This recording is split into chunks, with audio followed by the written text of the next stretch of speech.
I find myself singing the song, Mary, Did You Know? It's a beautiful song. I wish I could sing it, but I can't exactly. But it keeps rolling through my head. It's a very creative piece of music and really talking to the Blessed Mother. Did you know? Did you know this?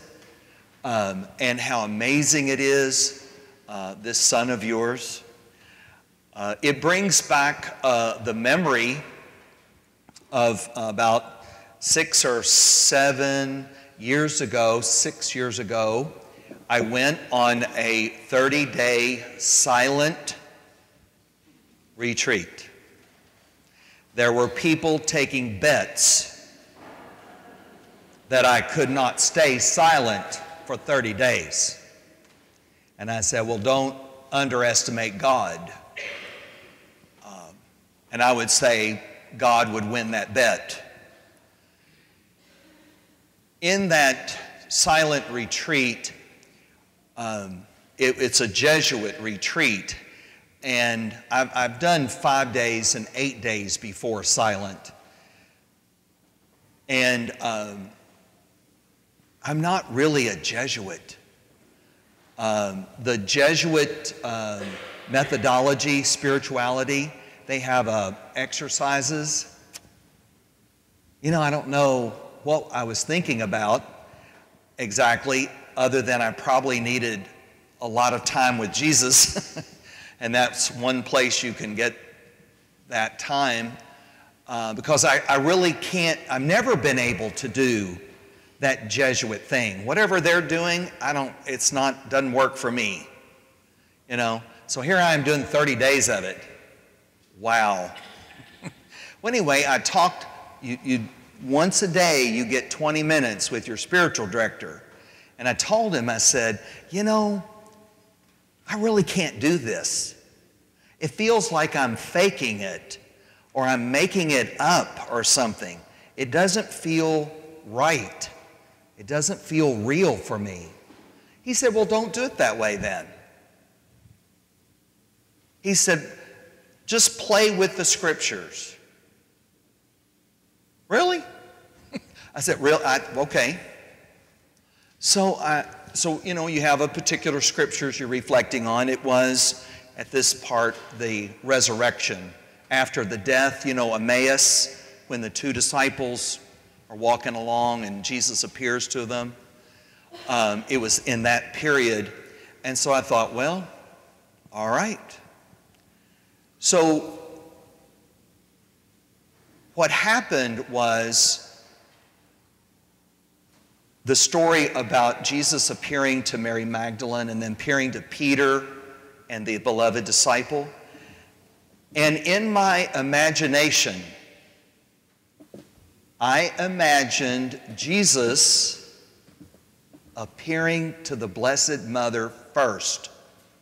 Now, you're not going to find that in the Bible, just telling you. And I don't know, I'm amazed about it in a way. But what happened was, the crucifixion happened, they put him in the tomb. Mary and the women went, and they were all grieving. They stayed in the same room. And, you know, they were all very concerned. Mary Magdalene was concerned about the Blessed Mother. If you can imagine how a mother would feel, their son being crucified, just rip your heart out. Devastating. And, you know, they were attentive to her, and they went to sleep, and Mary got up. She couldn't rest.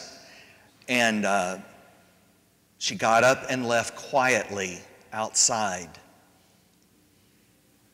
And the others thought, well, she may need just to cry or something, you know. And she went out, and Jesus appeared to her, came to her and said, Mother, Mother, it's all true The resurrection, it's so much more than you can even imagine. I'm okay. It's amazing. And I know you've been through a lot, and I wanted you to be the first one to know the gospel, the good news about life eternal. Well, she's thinking, am I dreaming this? Pinch me. Is this real? Is this real? And she hugs him, and she's still thinking, this is not real. How can this be real? And so she asked him a question. She said, do you remember when I sent you for a bucket of water to the well in Nazareth? And he said, and I found a little snake in it, and I dropped the bucket in the water and came crying to you. She said, yes. It was then she knew this was her son, because only Jesus would have known that story when he was only 5 or 6 years old. And she was so overjoyed. And he said, Mom, don't tell anyone about this, because I've got others I have to tell, and they've got a job to do. But I just wanted you to know. And she said, thank you. And she went back into the room and fell so deeply asleep. And the women thought, she's just exhausted with grief. But what they did not know is that she had seen her son and knew that he was alive, and she could rest deeply.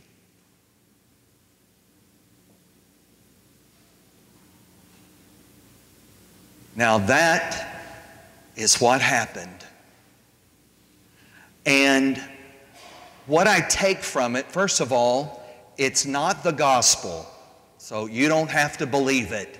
Just saying. If you want to, you can. You can believe I had the experience, but you don't have to believe that's what happened. But here's what I take from it. What did God do for me? He connected me to the Blessed Mother in a way I haven't been connected as in that powerful way, and share her joy. I experienced the resurrection, that visitation, when I saw them embrace and that was powerful. You know it's real, right? The resurrection? Everybody know that's real? Good. That's why we're here. That's right. So even if I can't do it like the Jesuits do it, that's what happened. We need to be connected to this story. It's not a fairy tale. It's not fiction. It's not just someone's imagination. The gospel story is the story of God's plan of salvation for all of us, and we're a part of that story. So to be connected, to see how you can connect with it, believe it, trust it, and let the Mother of God be your mother too.